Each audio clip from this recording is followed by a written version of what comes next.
السلام علیکم۔ Novel Naml by نمرہ احمد کی یہ قسط نمبر 36 ہے۔ اب ٹوٹ گریں گی زنجیریں، اب زندانوں کی خیر نہیں، جو دریا جھوم کے اٹھے ہیں تنکوں سے نہ ٹالے جائیں گے۔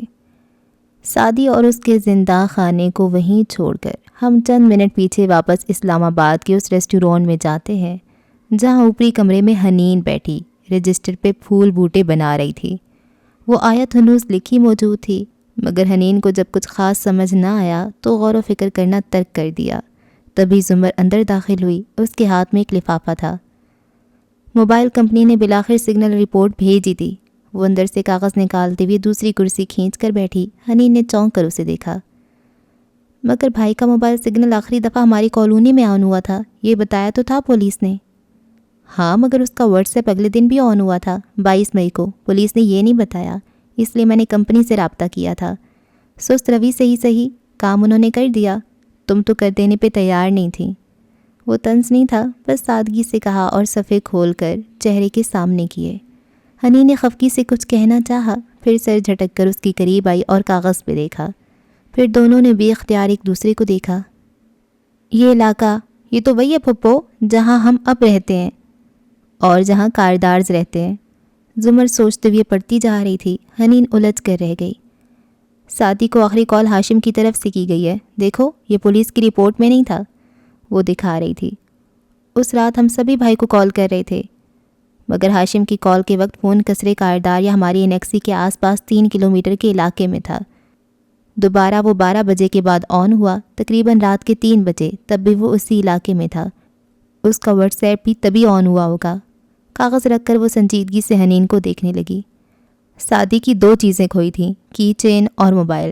کی چین ممکنہ طور پہ اس گواہ لڑکی کے پاس تھا، مگر سیل فون کس کے پاس تھا اور وہ اسے اس علاقے میں کیوں لے کر گیا؟ آپ کو کیا لگتا ہے؟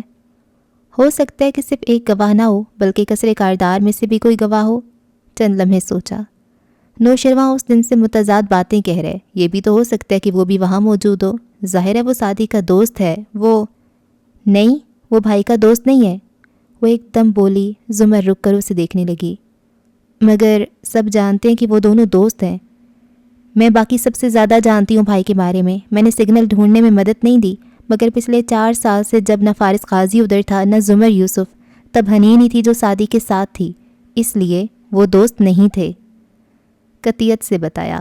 اور یہ بھی طنز نہ تھا۔ زمر نے گہری سانس لی۔ وجہ؟ کسی لڑکی کو شیرو تنگ کرتا تھا، اس لڑکی نے اپنے منگیتر سے شیرو کو پٹوایا۔ بھائی نے سامنے موجود ہونے کے باوجود شیرو کی کوئی مدد نہیں کی، آرام سے بیٹھا رہا۔ اس پہ وہ بھائی سے خفا ہو گیا۔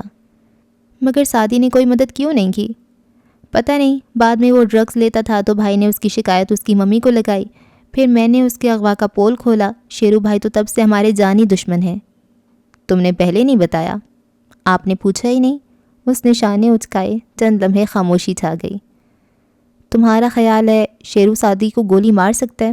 ارے نہیں، اس سے تو اغوا بھی ٹھیک سے نہیں ہوتا، گولی کہاں مار سکتا ہے کسی کو۔ میں صرف اتنا کہہ رہی ہوں کہ وہ دوسرا گواہ ہو سکتا ہے، مگر بھائی سے بغض کی وجہ سے ہو سکتا ہے کہ خاموش ہو۔ جو بھی ہے، تو مجھے شام میں وہ پین چارج کر کے دو گی، ہو سکتا ہے اس میں کچھ اہم ہو۔ پھر واپس گھوم کر دوبارہ سے کاغذ دیکھنے لگی، آنکھوں میں ستائش تھی۔ یہ موبائل سگنل بھی کیا چیز ہے حنین، نظر بھی نہیں آتا مگر اتنا مضبوط ہے کہ ختم ہو جانے کے بعد بھی اپنا نشان نہیں کھوتا۔ حنین نے تمام سوچوں کو ذہن سے جھٹکا اور رخ موڑ کر بیٹھ گئی۔ الجھی نگاہوں سے اس آیت کو دیکھنے لگی، تبھی موبائل بجا۔ اس نے بیزاری سے دیکھا، ہاشم کا پیغام تھا، اس سے ملنے کے لیے بلا رہا تھا۔ وہ ٹائپ کرنے کی موڈ میں نہیں تھی، گردن موڑ کر دیکھا، زمر فون پہ کسی وکیل سے بات کرتی اٹھ کر جا رہی تھی۔ وہ چلی گئی تو ہنا نے پیغام ریکارڈ کر کے اسے بھیجا۔ ملنا ہی تھا تو آدھے گھنٹے کے لیے وہ مل لے گی اور حلیمہ والی بات بھی کلیئر کر لے گی، اور پھر سے رجسٹر کے کنارے پھول بوٹے بنانے لگی۔ وہ آیت ابھی تک صفحے پہ جگمگا رہی تھی۔ وَأَوْحَىٰ رَبُّكَ إِلَىٰ النَّحْلِ، شہد میں شفا ہے، مگر دل کی بیماری کی شفا شہد میں کیسے ہے؟ اس آیت میں ایک نشانی ہے ان لوگوں کے لیے جو غور و فکر کرتے ہیں، مگر کون سی نشانی؟ وہ سوچتی جا رہی تھی، ذہن میں زمر کے کئی الفاظ گونج رہے تھے۔ یہ موبائل سگنل بھی کیا عجیب چیز ہے حنین۔ شہد کو عربی میں کیا کہتے ہیں؟ اصل؟ اس نے ذہن سے اس آواز کو جھٹکتے ہوئے آیت پہ توجہ دی۔ ہو سکتا ہے اصل کا کوئی اور مطلب بھی ہو، کہتے ساتھ اس نے اصل کا لفظ آیت میں ڈھونڈنا چاہا۔ یہ موبائل سگنل بھی کیا عجیب چیز ہے۔ مگر ایک منٹ، وہ الجھی۔ اصل کا لفظ تو آیت میں تھا ہی نہیں، آیت میں شہد کا لفظ تو تھا ہی نہیں، وہاں تو صرف مشروب لکھا تھا۔ پھر وہ شہد کیوں ڈھونڈ رہی تھی؟ یہ موبائل سگنل بھی وہ صفا اپنے قریب لائی، آنکھوں کے بالکل قریب، پلکیں سکوڑ کے اسے دیکھا۔ وہ غلط شے کو تلاش کر رہی تھی۔ وہ آیت اصل نہیں تھی، وہ آیت نحل تھی۔ موضوع شہد نہیں تھا، موضوع شہد کی مکھی تھا، honey bee, the honey bee. زمر ساتھ آ کر بیٹھی اور اپنا کام کرنے لگی۔ حنین اسی طرح صفحے کو دیکھ رہی تھی۔ سعدی بھائی بھی مجھ سے ایک دفعہ پوچھ رہے تھے، یہ موبائل سگنل بھی کیا عجیب چیز ہے حنین۔ وہ متحیر سی خود سے بڑبڑائی، موبائل سگنل؟ سوری۔ زمر نے اسے سوالیہ دیکھا، اسے لگا ہنا نے اسے پکارا ہے، مگر حنین اس وقت کسی اور دنیا میں تھی، اس نے نہیں سنا۔ بس تیزی سے اٹھی اور زمر کے آگے رکھا سعدی کا لیپ ٹاپ اٹھایا اور اسے اپنی میز پہ لے آئی۔ بے قراری سے وہ جلدی جلدی کیز دباتی فیس بک کھول رہی تھی۔ سعدی کا فیس بک پہ دوستوں کا ایک گروپ تھا، چھوٹا سا، جہاں وہ ہر ہفتے اپنی ایک سیلف ویڈیو پوسٹ کرتا تھا۔ اس میں وہ کسی منتخب آیت کی اپنی سمجھ اور علم کے لحاظ سے تفسیر بیان کرتا تھا۔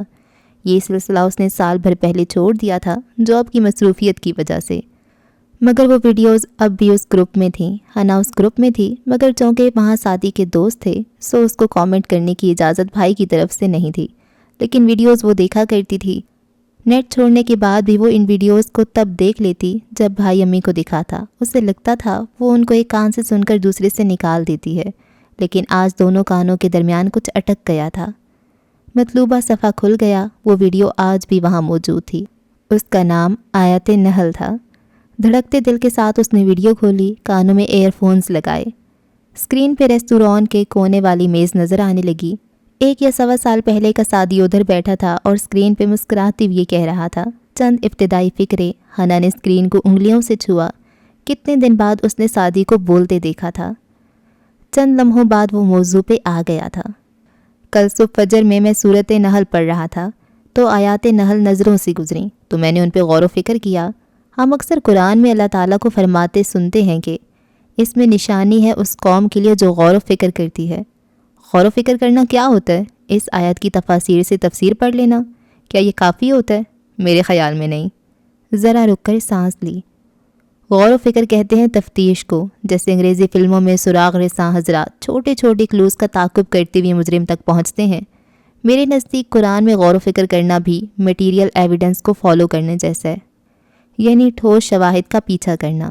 ٹھوس شواہد میں ہر وہ چیز آتی ہے جو ٹھوس ہو، جسے آپ چھو سکیں، جیسے ایمان، کفر، شرک، روزہ، نماز۔ یہ ٹھوس چیزیں نہیں ہیں، مگر سمندر، پانی، جانور، شہد، یہ ٹھوس چیزیں ہیں۔ سو آیت نحل کو پڑھتے ہوئے میں نے سوچا کہ اس میں موجود مٹیریل شواہد کا تعاقب کرتا ہوں، شاید تب کچھ سمجھ آئے۔ وہ سانس لینے کو ٹھہرا اور ہنا بالکل سانس روکے اسے سن رہی تھی۔ اس میں مٹیریل چیز شہد تھی۔ میں چند جگہوں پہ گیا خالص شہد کے لیے، مگر پھر ایک دن مجھے اندازہ ہوا کہ لفظ شہد تو آیت میں لکھا ہی نہیں ہے۔ یہ آیت اصل نہیں تھی، یہ آیت نحل تھی۔ موضوع نحل ہے، سارا مسئلہ نحل کا ہے۔ تب مجھے ایک بہت دلچسپ بات معلوم ہوئی، مگر اس کے لیے ہمیں پچھلی 3 آیات کو ملا کر پڑھنا ہوگا۔ اب اس نے میز پہ رکھا قرآن کھولا اور اس میں سے دیکھ کر بتانے لگا۔ ان 4 آیات میں اللہ تعالیٰ نے 4 قسم کی ڈرنکس کا ذکر کیا ہے۔ ایک ایک کر کے سب کو دیکھتے ہیں۔ وہ اعوذ باللہ من الشیطان الرجیم پڑھ کر آیت پڑھنے لگا۔ اور اللہ نے اتارا آسمان سے پانی، پھر زندہ کر دیا اس سے زمین کو اس کی موت کے بعد۔ بے شک اس میں البتہ ایک نشانی ہے ان لوگوں کے لیے جو غور سے سنتے ہیں۔ چہرہ اٹھایا اور اپنی ازلی معصوم مگر پیاری مسکراہٹ کے ساتھ کہنے لگا، اب بظاہر یہ زمینداروں اور کسانوں سے متعلقہ آیت لگتی ہے کہ کیسے بارش کے بعد بنجر زمین زرخیز ہو جاتی ہے، مگر جو لوگ سنتے ہیں، یعنی جو لوگ قرآن کو غور سے سنا کرتے ہیں، ان کو معلوم ہے کہ اللہ تعالیٰ قرآن میں عموماً جب آسمان سے نازل شدہ پانی کا ذکر کرتے ہیں تو اس سے مراد وحی ہوتی ہے، وحی الہی۔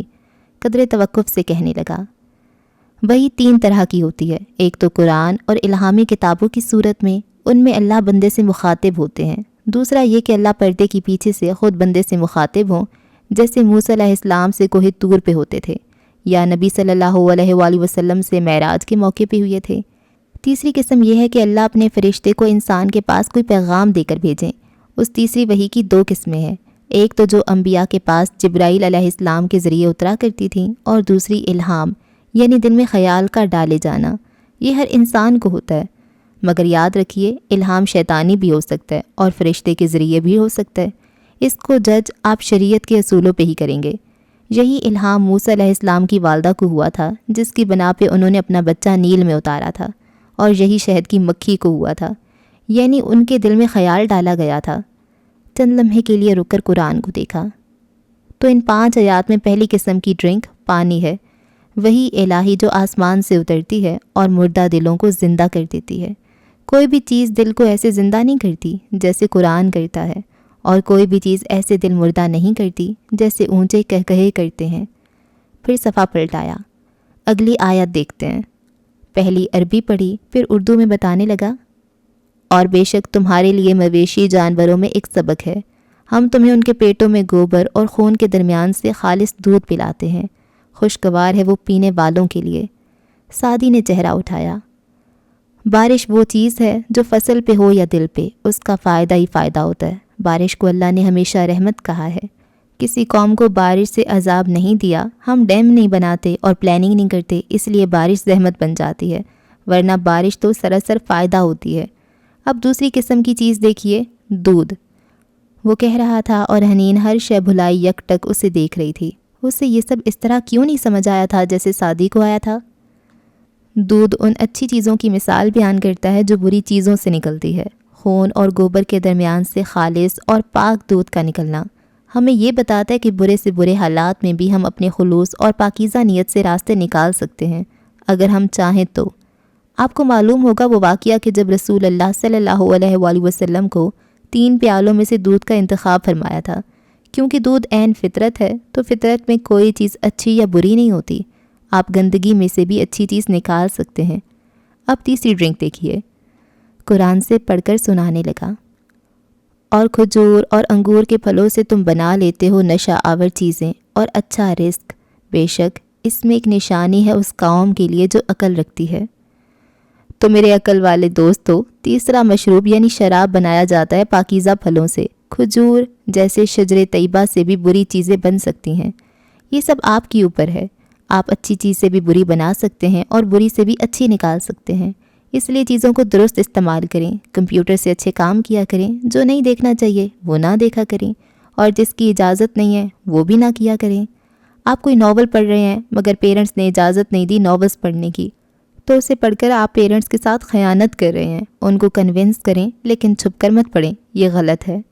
پھر اگلی آیت کی طرف متوجہ ہوا، اور وہی کی تمہارے رب نے شہد کی مکھی کی طرف کہ بنا لے اپنا گھر پہاڑوں پہ اور درختوں میں اور اس میں جو وہ چڑھاتے ہیں، پھر کھا ہر قسم کے پھلوں میں سے، پھر چلتی رہ اپنے رب کے آسان راستوں پہ، نکلتا ہے ان شہد کی مکھیوں کے پیٹوں سے شربت، مختلف ہیں رنگ اس کے، شفا ہے اس میں لوگوں کے لیے، البتہ یقیناً اس میں ایک نشانی ہے ان لوگوں کے لیے جو غور و فکر کرتے ہیں۔ سعدی چہرہ اٹھا کر واپس کیمرے میں دیکھنے لگا۔ بظاہر یہ ایک بہت سادہ سی آیت ہے، اس میں چوتھے مشروب کا ذکر ہے، شہد، جس کے پینے میں شفا ہے۔ میری ٹیچر کہتی تھیں کہ رسول اللہ صلی اللہ علیہ وآلہ وسلم نے شہد کے پینے میں شفا کا ذکر کیا ہے۔ ویسے شہد پینے اور شہد کھانے میں بہت فرق ہوتا ہے، کبھی آزما کر دیکھیے گا۔ ذرا رک کر گہری سانس لی، حنین بے قراری سے اس کو دیکھتی اس کے اگلے الفاظ کی منتظر تھی۔ اس آیت میں یہ بتایا گیا ہے کہ اللہ تعالیٰ نے شہد کی مکھی کے دل میں خیال ڈالا کہ وہ آبادیوں سے دور اونچی محفوظ جگہوں پہ اپنے گھر بنائے، پھلوں میں سے کھائے اور آسان راستوں پہ چلے، پھر جو اس کے پیٹ سے نکلے گا شہد اور ایک دوسری رطوبت بھی وہ شفا بخش ہوتی ہے۔ یہ تو ہو گیا آسان ترجمہ، مگر غور و فکر کرنے والے لوگ سادہ ترجمے پہ بس نہیں کرتے، ان کو کوئی نہ کوئی مزید مطلب ڈھونڈنا ہوتا ہے، اور وقت اور حالات کے ساتھ یہ مطلب بدل جایا کرتے ہیں۔ قرآن میں وسعت ہے، مگر افسوس کہ قرآن پڑھنے والوں میں وسعت نہیں ہے۔ خیر، صفحے پہ ایک نظر دوڑاتے گردن جھکائی۔ میں کافی دیر شہد ڈھونڈتا رہا، خالص شہد، پھر مجھے اندازہ ہوا کہ خالص شہد ناپید ہوتا جا رہا ہے، تو میں شہد کی مکھی کی طرف آیا۔ اس آیت میں ٹھوس شے وہی ہے۔ مجھے اس دوران ایک دلچسپ ریسرچ ملی، گو کہ کچھ لوگ اس تحقیق کو نہیں مانتے اور وہ کہتے ہیں کہ شہد کی کمی کی وجہ بایو پیسٹیسائڈز کا بے دریغ استعمال ہے، لیکن میں اس تحقیق کو مان سکتا ہوں کیونکہ مجھے اس میں اور اس آیت میں ایک لنک نظر آتا ہے۔ کہنے کے ساتھ اس نے اپنا موبائل اٹھایا اور اس کی تاریک سکرین کمرے میں دکھائی دی۔ شہد کیوں ناپید ہوتا جا رہا ہے؟ اس کی وجہ یہ چیز نہیں، یہ موبائل نہیں، بلکہ اس کے گرد چکراتا اندیکھا موبائل سگنل۔ فون رکھا اور پھر سے سامنے دیکھتے ہوئے کہنے لگا، یہ موبائل سگنل بہت عجیب چیز ہے۔ آپ دنیا کے کسی بھی کونے میں ہوں، کوئی آپ کو فون کرے تو یہ آپ کو ڈھونڈ لیتا ہے، عین آپ کے کان کے قریب آ بجتا ہے۔ آپ سب کو معلوم ہے کہ جگہ جگہ اونچے ٹاورز لگے ہوتے ہیں جن سے جڑا ان نادیدہ لہروں کا جال پوری دنیا میں بچھا ہے، یہاں تک کہ دنیا انہی کے جال میں پھنسی ہوئی ہے۔ مگر یہ بری بات نہیں ہے، سیل فون ایک ضرورت ہے، ٹیکنالوجی ہے، سب کے پاس ہوتا ہی ہے۔ لیکن حنین کی آنکھیں یکدم بھیگنے لگیں۔ اس کو یاد تھا کہ وہ آگے کیا کہے گا، مگر وہ اسے ایسے سنے گی اس نے کبھی نہیں سوچا تھا۔ لیکن ہوا یوں کہ شہد کی مکھی اللہ کے حکم پہ دور پہاڑوں درختوں میں اپنا گھر بنا لیتی ہے۔ وہ سارا دن باہر پھرتی ہے، ہر پھول پھل پہ بیٹھتی ہے، اس کا رس لیتی ہے اور پھر واپس اپنے گھر جاتی ہے۔ اور نہیں، یہیں رک جائیں، کیونکہ جب بچپن میں آپ نے یہ عمل پڑھا تھا تب شہد کی مکھیاں گھروں کو لوٹتی تھیں، مگر آج 2014 میں ایسا نہیں ہوتا۔ وجہ ہے یہ، موبائل کی طرف اشارہ کیا۔ جب مکھی گھر سے نکلتی ہے تو اس کو اپنے گھر کا راستہ مقناطیسی لہروں کی مدد سے یاد رہتا ہے۔ وہ پھول پھل پہ بیٹھتی ہے اور رس لے کر واپس گھر کی طرف اٹھتی ہے، لیکن درمیان میں موبائل سگنلز کی لہروں کا جال بچھا ہوتا ہے۔ شہد کی مکھی جب کسی سگنل کی لہر سے ٹکراتی ہے تو مقناطیسی فیلڈ متاثر ہوتا ہے، یوں سمجھے وہ چکرا کر رہ جاتی ہے اور کنفیوزڈ ہو جاتی ہے۔ اس ٹکر سے وہ سمت کا تعین کھو دیتی ہے، وہ اپنے گھر کا راستہ بھول جاتی ہے۔ وہ پھر ماری ماری ایک جگہ سے دوسری جگہ اڑتی ہے اور یوں بھٹک بھٹک کر کہیں گر کر مر جاتی ہے۔ ہر گزرتے دن کے ساتھ گھر لوٹنے والی مکھیوں کی تعداد کم سے کم ہو رہی ہے، اور جب مجھے یہ معلوم ہوا تو میں نے سوچا کہ یہ آیت نحل ہے، اتنی اہم آیت جس میں سورت کا نام لکھا ہے، تو شہد کی مکھی کی مثال بیان کرنے کا کیا مقصد ہو سکتا تھا؟ ہنی نے آنکھیں بند کر لیں، ان سے ٹپ ٹپ آنسو گرنے لگے تھے۔ وہ 1 سال پہلے کا سعدی بے خبر سا اسے کہہ رہا تھا۔ تب مجھے احساس ہوا کہ یہ موبائلز ہماری دنیا سے مٹھاس کیسے غائب کر رہے ہیں۔ کتنی ہی پیاری اور اچھی لڑکیاں جنہوں نے شہد سے میٹھے گھر بنانے تھے، وہ روز گھر سے نکلتی ہیں، پھولوں، رنگوں اور خوشبوؤں کی آس لے کر آسان راستوں پہ چلتی ہیں، مگر پھر درمیان میں یہ موبائل سگنلز آ جاتے ہیں اور ان کے راستے مشکل ہو جاتے ہیں۔ وہ کنفیوز ہو جاتی ہیں، کسی نامحرم سے فون پہ بات کرنے کے لیے ڈھیروں دلیلیں گھڑتی ہیں، فتوے لیتی ہیں، کزن بھی تو بھائی ہوتا ہے، اسلام اتنا بھی سخت نہیں، میں کوئی غلط بات تو نہیں کر رہی، وغیرہ وغیرہ۔ اور اسی کرب اور تکلیف میں وہ گھر کا راستہ بھول جاتی ہیں، وہ در بدر بھٹکتی رہتی ہیں۔ انہوں نے تو آسان راستوں پہ چلنا تھا، اپنے دلوں میں موجود قرآن سے اور نور سے لوگوں کو شفا دینی تھی، اپنے ٹیلنٹ اور پوٹینشل کو میٹھے کاموں کے لیے استعمال کرنا تھا، مگر یہ موبائل سگنلز ان کو بیمار کر دیتے ہیں۔ مرض عشق بہت موذی مرض ہے، اگر آپ میں سے کوئی اس میں مبتلا ہے تو یاد رکھیے، اس مرض کی شفا ہے، لیکن اس شفا کے لیے پہلے آپ کو اپنے راستے ٹھیک کرنے ہوں گے۔ وہ مشکل راہیں جن میں کرب ہے، پکڑے جانے کا خوف ہے، ان کو ترک کرنا ہوگا۔ کہنے کے ساتھ کلائی پہ بندھی گھڑی دیکھی۔ وقت کم ہے، میں اپنی باتوں سے کسی کو بور بھی نہیں کرنا چاہتا، اس لیے قصہ مختصر۔ یہ آیات نحل ہمیں سکھاتی ہیں کہ جیسے گوبر اور خون کے درمیان سے پاکیزہ چیز نکل سکتی ہے، اور جیسے انگور اور کھجور سے ناپاک شے بن سکتی ہے، ویسے ہی شہد کی مکھی کے راستوں کو مشکل بنانے والی چیزوں کا صحیح یا غلط استعمال آپ کے ہاتھ میں ہے۔ مگر اتنا یاد رکھیے گا کہ جو آپ کے نصیب میں ہے وہ آپ کو ضرور ملے گا، چاہے حرام سے چاہے حلال سے۔ لیکن اگر آپ اس کو حرام سے لینے کی کوشش کریں گے تو اللہ آپ کی حلال کی لذت لے لے گا۔ کچھ میاں بیوی پسند کی شادی کے باوجود بڑی ناخوش زندگی گزار رہے ہوتے ہیں، کبھی سوچا ہے کیوں؟ کیونکہ وہ شادی سے پہلے سب حرام سے لے چکے ہوتے ہیں، جو بعد میں ان کو مل ہی جانا تھا، اس لیے ان کی حلال کی مٹھاس ختم ہو جاتی ہے۔ آپ کسی کے ساتھ، بھلے اپنے منگیتر کے ساتھ ہی سیل فون پہ انوالوڈ ہوں، تو اتنا یاد رکھیں کہ محرم اور نامحرم کے قوانین آپ کی دلیلوں اور ہیلوں بہانوں سے بدل نہیں جائیں گے۔ جو غلط ہے وہ غلط ہے، آپ جتنا حرام لیں گے اتنا اپنے حلال کو کھوتے جائیں گے۔ 1 ثانیہ کو رک کر اس نے طویل سانس بھری۔ لیکن اس کے برعکس اگر آپ حرام چھوڑ دیں، جس چیز سے منع کیا جا رہا ہے اس کو اللہ کے لیے ترک کر دیں، تو اللہ وہی چیز کچھ ہی عرصے میں آپ کو حلال بنا کر دے دے گا۔ یہ میں نہیں کہہ رہا، یہ امام ابن قیم نے 700 برس پہلے کہا تھا۔ آپ جانتے ہیں اللہ کسی کا کچھ نہیں رکھتا، وہ بہت غیرت والا ہے۔ آپ جو بھی اس کی راہ میں صدقہ کریں یا قربانی تو وہ اس کو کئی گنا برکت دے کر آپ کو لوٹا دیتا ہے۔ اس لیے دوبارہ گھڑی دیکھی۔ حرام کو چھوڑ دیں اس یقین کے ساتھ کہ اللہ اس کو حلال بنا کر آپ کو لوٹا دے گا۔ میرا وقت ختم ہوا، اپنے واٹس ایپ سٹیٹس کو صرف 24 گھنٹوں کے لیے ان آیات میں تبدیل کر دیجئے گا تاکہ مجھے پتہ چل سکے کہ کس کس گروپ ممبر نے آج کی آیات سن لی ہیں، اور مجھے پتہ ہے کہ آپ میں سے آدھے لوگوں نے نہیں سننی، مگر خیر، السلام علیکم ورحمۃ اللہ۔ اور ہاتھ بڑھا کر اس نے کیمرہ آف کر دیا۔ ویڈیو بھی رک گئی اور حنین کی تو جیسے زندگی ہی ٹھہر گئی۔ وہ وہاں بیٹھی تھی، ہونٹوں پہ مٹھی رکھے بھیگے چہرے کے ساتھ، آنسو ٹپ ٹپ تھوڑی تلے گر رہے تھے۔ اس نے 3 ماہ اتنی دلیلیں، اتنے ہیلے، اتنی صفائیاں سوچی تھیں، سعدی نے ان کو 10 منٹ کی ایک ویڈیو میں ختم کر دیا تھا۔ محرم اور نامحرم کے اصول، ساری بات ہی ختم ہو گئی۔ اس کا پورا دماغ سن تھا۔ زمر کام کرتے کرتے مڑی تو اس پر نظر پڑی۔ وہ ایئر فونز لگائے اسکرین کو آنسو بہاتے دیکھ رہی تھی۔ کیا دیکھ رہی ہو؟ فکر مندی سے پوچھا۔ آئینہ، وہ بس اتنا بولی، پھر فون اٹھایا اور واٹس ایپ سٹیٹس بدل دیا، ساتھ میں ویڈیو کلپ کا نشان بھی بنایا۔ بھائی نہیں دیکھ سکتا، وہ جانتی تھی، مگر یہ ایک عادت تھی جو گئے برسوں سے اس نے اپنا رکھی تھی، جو کچھ عرصے کے لیے اس نے فالو کی تھی، سو اب بھی کر لی۔ حنین، زمر نے نرمی سے پکارا۔ حنین جواب دیے بنا ہاتھوں میں چہرہ چھپا کر رونے لگی۔ زمر نے رخ موڑ لیا اور اسے رونے دیا۔ وہ روتی گئی، روتی گئی، روتی گئی، یہاں تک کہ آنسو ختم ہو گئے۔ پھر اس نے چہرہ اٹھایا، آنکھیں رگڑیں اور ہاشم کو کال کی۔ وہ واٹس ایپ پہ ہی کال کرتی تھی، اسے معلوم نہ ہو سکا کہ وہ ملک سے باہر ہے۔ زمر نے رخ موڑے ایک ایک بات سنی جو اس نے ہاشم سے کہی، اور پھر اس نے جب فون ڈالنے کی آواز سنی تو مڑ کر دیکھا۔ وہ اب سختی سے آنکھیں رگڑ رہی تھی۔ دونوں نے پھر کوئی بات نہیں کی، خاموشی سب کہہ رہی تھی۔ اور اگر تم سے کبھی کوئی کہے کہ انسان کی گئی نیکی گھوم پھر کر اس کے پاس ایک دن ضرور لوٹتی ہے تو یقین کر لینا، کیونکہ ایسا ضرور ہوتا ہے۔ قصہ سازش اغیار کہوں یا نہ کہوں، شکوہ یار طرحدار کروں یا نہ کروں۔ کلب کے لاؤنج میں روشنی مدھم تھی۔ بار کاؤنٹر کے ساتھ نوشربا اونچے اسٹول پہ بیٹھا تھا اور مسلسل دونوں ہاتھوں سے موبائل کے بٹن دبا رہا تھا۔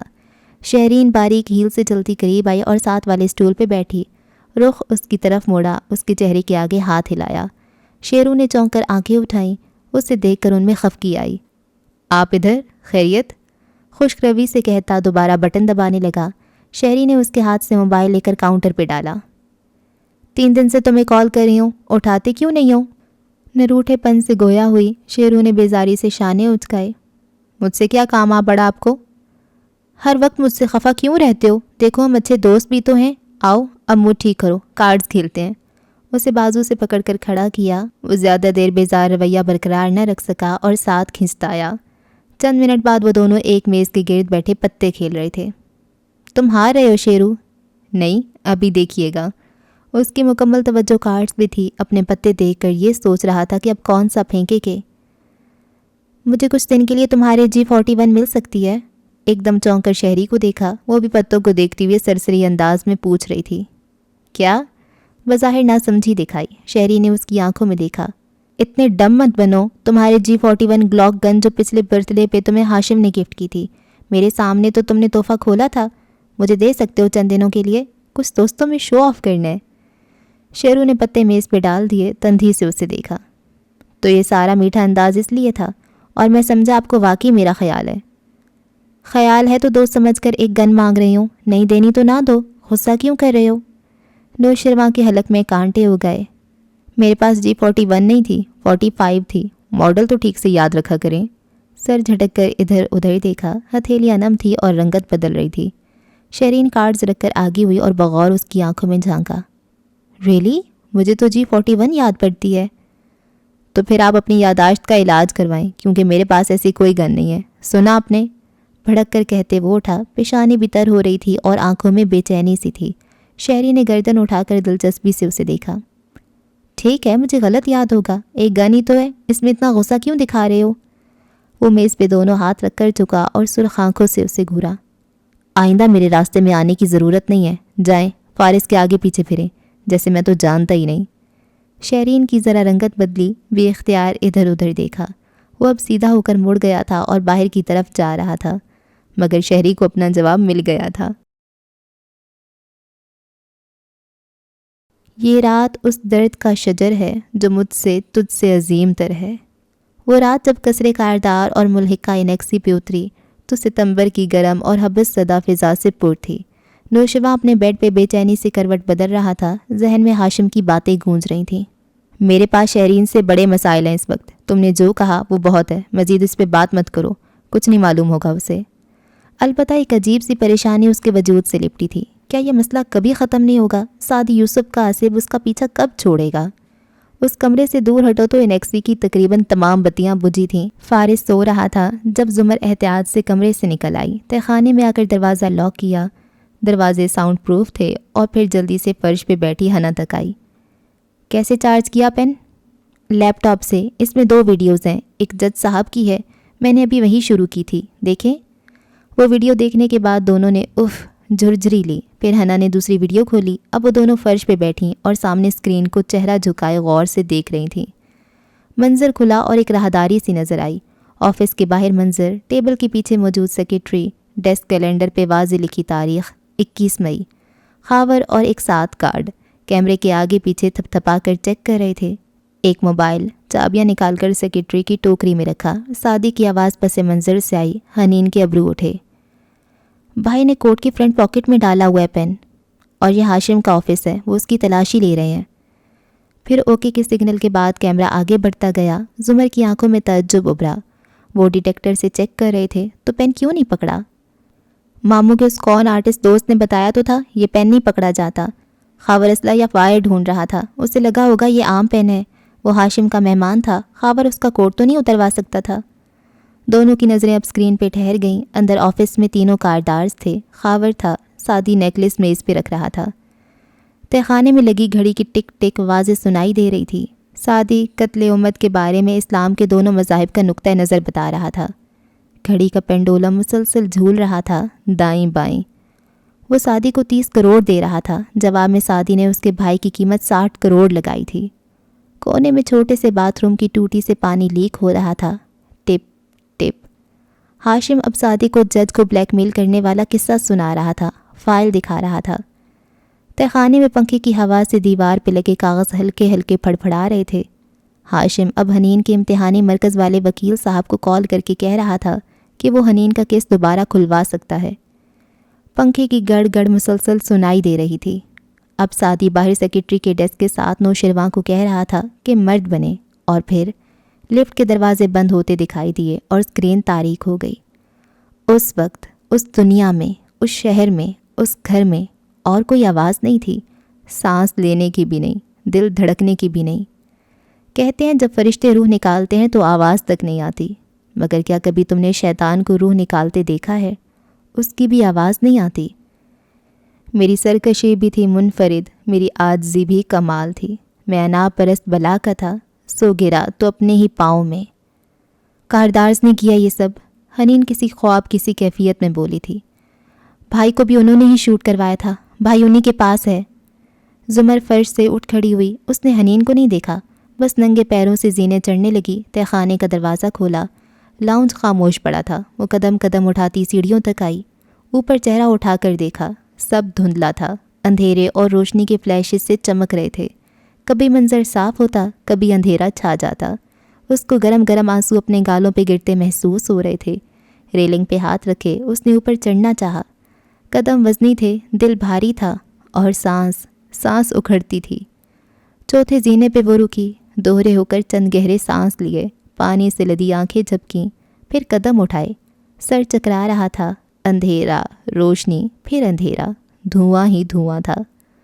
وہ اوپری سیڑھی پہ گھٹنوں کے بل گر سی گئی، ہاتھ ریلنگ سے پھسلتا نیچے آ گرا۔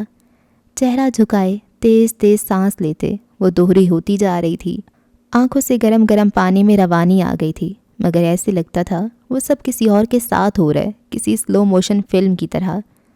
دونوں ہاتھ فرش پہ رکھے وہ دوہری ہوئی، پھوٹ پھوٹ کر رونے لگی، گھٹی گھٹی سسکیاں گونجنے لگیں، مگر ان کی آواز نہیں آتی تھی۔ سانس بے ترتیب تھا، اس کی بھی آواز نہیں آتی تھی۔ دل لگتا تھا کسی نے کن چھری سے 4 ٹکڑوں میں کاٹ دیا ہو۔ اندر سے خون بھل بھل نکلنے لگا ہو اور اوپر سے آنسو گر رہے ہوں۔ اس کی بھی آواز نہیں آتی تھی۔ اس نے گیلے چہرے اور اکھڑتے سانس کے ساتھ کھڑے ہونے کی کوشش کی۔ پیروں میں جان نہیں تھی، بدقت وہ کھڑی ہوئی۔ دیوار کا سہارا لیا، اس کو واقعی سانس نہیں آ رہا تھا۔ دیوار پہ ہاتھ رکھے اس نے دروازہ دھکیلا۔ اندر مدھم نائٹ بلب جلا تھا۔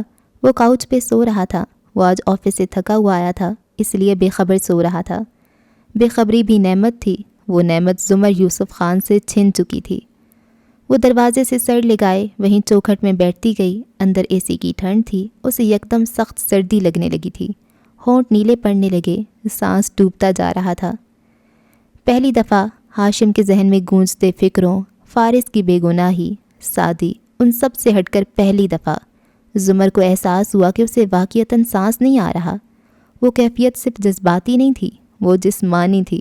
اسے استھما اٹیک ہو رہا تھا۔ اس نے کھانسنے کی کوشش کی، نہ ہوا اندر جاتی تھی نہ باہر آتی تھی۔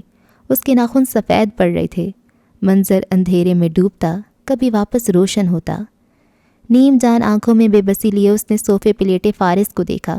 اسے معلوم تھا کہ وہ ویڈیو دیکھنے سے پہلے یا ان 3 ماہ میں اگر کسی کو وہ اس تکلیف میں آواز دے سکتی تھی تو وہ وہی تھا، مگر اب کھویا ہوا حق کوئی کیسے واپس لائے؟ فارس، اس نے مدھم سرگوشی میں پکارا۔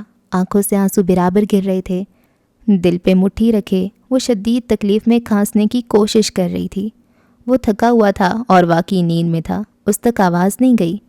زمر بمشکل اٹھی، چند قدم خود کو گھسیٹا، صوفے کے آگے رکھی میز کا کونا پکڑے پکڑے شدید تکلیف میں بیٹھی، وہیں فرش پہ۔ فارس، آواز نہیں نکلی، صرف ہونٹ ہلے۔ اس کی سانس اکھڑ رہی تھی۔ اس نے بے جان ہوتے ہاتھ سے فارس کی آنکھوں پہ رکھا بازو ہلایا۔ فارس، اٹھو۔ آواز اب بھی نہ نکل پائی، مگر فارس نے ایک جھٹکے سے اپنا بازو ہٹایا اور ایک دم اٹھتے ہی دوسرا ہاتھ تکیے تلے رکھی پستول تک گیا، مگر پھر وہ رک گیا۔ زمر، خوابیدہ آنکھوں میں تعجب بھرے وہ اٹھا، اور پھر کوئی احساس طمانینت تھا جو زمر کا منظر پھر سے دھندلانے لگا، نڈھال، تھکن زدہ۔ اگلے مناظر اس کو ٹوٹ ٹوٹ کر نظر آئے تھے، اندھیرے کے درمیان چند روشن کلپس۔ وہ پریشانی سے اس کا چہرہ تھپتھپاتے ہوئے اسے کچھ کہہ رہا تھا۔ پھر اس نے دیکھا وہ روشن باتھ روم کے سنک پہ کھڑی تھی۔ وہ آئینے میں اسے نظر آ رہا تھا کہ وہ ٹوٹی سے اس کا منہ دھلا رہا ہے۔ اب بھی وہ اسے پکار رہا تھا۔ اندھیرا، پھر روشنی۔ اس نے دیکھا کہ وہ بیڈ پہ لیٹی تھی، تکیوں کے سہارے سر کی جگہ اونچی تھی۔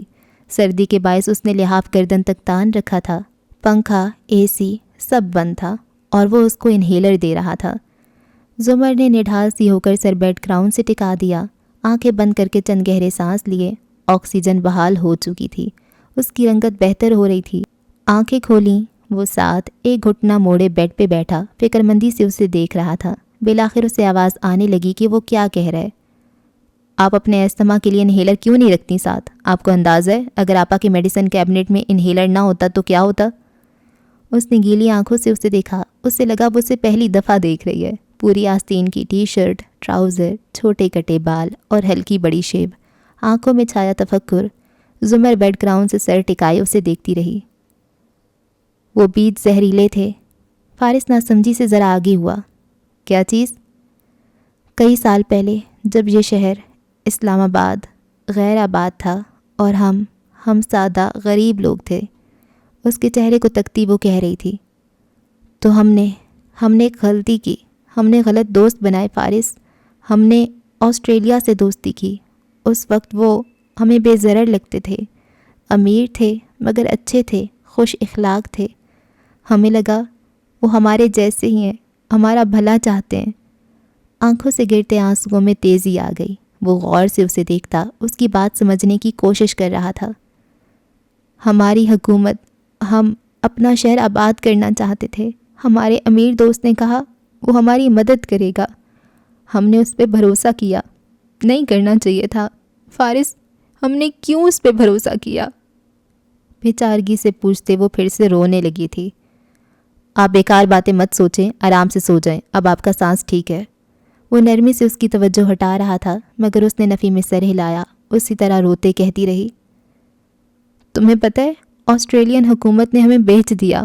پھر اوپر اشارہ کیا، اوپر ہیلی کاپٹر سے وہ بیج پورے شہر میں گرائے گئے، ان سے درخت نکلے، اونچے مضبوط تناور درخت، وہ فارس ہماری دوستی کی علامت تھی، مگر وہ بیج زہریلے تھے، انہوں نے اس شہر کو تباہ کر دیا۔ ان درختوں کی جڑیں میلوں دور تک پھیلی ہیں اور وہ اس شہر کا میٹھا پانی پی گئے، اور ان کے پتے استما لاحق کرتے ہیں۔ اس دوستی نے ہم سے ہمارا سانس تک چھین لیا فارس، ہم نے کیوں ان پہ اعتبار کیا؟ وہ پھر سے بلک بلک کر رونے لگی تھی۔ زمر، گورنمنٹ پالیسی آپ کی غلطی نہیں ہے، وہ درخت آسٹریلیا میں بھی ہیں، بس ہمارے ماحول کو سوٹ نہیں کیے، جیسے ان کو خرگوش سوٹ نہیں کیے تھے۔ آپ کا استھما ٹھیک ہو جائے گا۔ زمر نے نفی میں سر ہلایا۔ یہ تکلیف اب کبھی نہیں جائے گی۔ جب وہ درخت لگائے جا رہے ہوں گے تو کسی نے تو روکا ہوگا، کہا ہوگا کہ اس کی بات سنی جائے۔ ہم نے اس کی بات کیوں نہیں سنی؟ ہم اتنے ضدی، اتنے ہٹ دھرم، اتنے اندھے بہرے کیوں ہو گئے تھے؟ ہم نے اس کو کیوں نہیں سنا؟ اس کو ایک دفعہ وضاحت کا موقع کیوں نہیں دیا؟ زمر، اس نے غور سے زمر کی روتی آنکھوں میں جھانکا۔ کیا کچھ ہوا ہے؟ کوئی اور بات بھی ہے یا یہ صرف اس دمے کی تکلیف کی وجہ سے ہے؟ زمر نے بھیگی آنکھوں سے اسے دیکھا۔ یہ تکلیف چھوٹی نہیں ہے، یہ تکلیف بہت زیادہ ہے فارس۔ مٹھی سے دل پہ دستک تھی۔ مجھے اندر تک جلن ہو رہی ہے۔ اس نے تشویش سے پوچھا، پہلے کبھی ہوا ہے اتنا درد؟ کبھی نہیں ہوا، کبھی سوچا بھی نہیں تھا کہ اتنی تکلیف ہوگی فارس۔ میں کدھر جاؤں فارس؟ اٹھیں، میں آپ کو ہاسپٹل لے جاتا ہوں۔ وہ واقعی اٹھ رہا تھا۔ زمر نے نفی میں سر ہلایا۔ مجھے کہیں نہیں جانا۔ ضد مت کریں۔ ضد؟ اس کے دل کو آری نے چیر کر رکھ دیا۔ اس نے آنکھیں بند کر لیں اور ٹیک چھوڑ کر لمبی لیٹ گئی۔ مجھے سونا ہے اور کبھی نہیں اٹھنا۔ اس کی بند آنکھوں سے آنسو بہہ رہے تھے۔ وہ کھڑا چند لمحے کے لیے اسے دیکھتا رہا۔ کچھ کھانے کے لیے لا دوں آپ کو؟ زہر دے سکتے ہو؟ وہ بند آنکھوں سے بڑبڑائی تھی۔ استغفر اللہ، کیوں مجھے دوبارہ جیل بھیجنا چاہتی ہیں؟ اور فارس غازی تو ایسی باتیں کرتا رہتا تھا، اب بھی کہہ کر جھکا اور اس کا تکیہ ٹھیک کرنے لگا۔ زمر نے آنکھیں کھولیں، ان میں ایسا دل کٹنے والا احساس تھا کہ الفاظ کو روک نہ پائی۔ تمہیں مجھ سے نفرت نہیں ہوتی؟ وہ جھک کر تکیہ درست کرتا رکا، قدرے تعجب سے اس کو دیکھا۔ مجھے آپ سے نفرت کیوں ہوگی؟ میں نے 4 سال پہلے تمہیں قید میں ڈالا تھا۔ آپ نے 7 سال پہلے مجھے قید میں ڈالا تھا۔ وہ ہلکا سا بولا۔ وہ اسے دیکھ کر رہ گئی۔ وقت چند لمحوں کے لیے بالکل تھم گیا، اس کا سانس پھر سے تھم گیا، مگر اب یہ دمہ نہیں تھا، یہ کچھ اور تھا۔ زمر کی آنکھوں سے آنسو ایک دفعہ پھر بہنے لگے۔ وہ سیدھا ہو گیا، نظریں چرا کر اس کو سونے کی تائید کرنے لگا۔ زمر نے آنکھیں بند کر لیں۔ اب وہ واپس صوفے کی طرف جا رہا تھا۔ نیچے تہ خانے میں بتی اور پنکھا ہنوز چل رہا تھا۔ گھڑی کی ٹک ٹک، ٹوٹی کی ٹپ ٹپ سب سنائی دے رہی تھی۔ حنین اسی طرح بے سود لیپ ٹاپ کے سامنے بیٹھی تھی۔ اس کی آنکھیں خشک تھیں۔ وہ ایک سیکنڈ کے لیے بھی نہیں روئی تھی، بس بھویں بھینچے بیٹھی رہی۔ پھر ایک دم اٹھی، تیزی سے اوپر آئی۔ گھر خاموش اور ساکن تھا۔ وہ کچن میں آئی، سٹینڈ سے پھل کاٹنے والا چاقو اٹھایا اور بیرونی دروازے سے باہر نکل آئی۔ باہر سبزہ زار رات کے اس پہر خاموش پڑا تھا۔ زیادہ وقت نہیں ہوا تھا، شاید 12 یا 1 بجے تھے۔ وہ تیز قدموں سے گھاس پہ چلتی آگے جا رہی تھی۔ اس کا چہرہ پتھریلا تھا اور آنکھوں میں شعلے سے لپک رہے تھے۔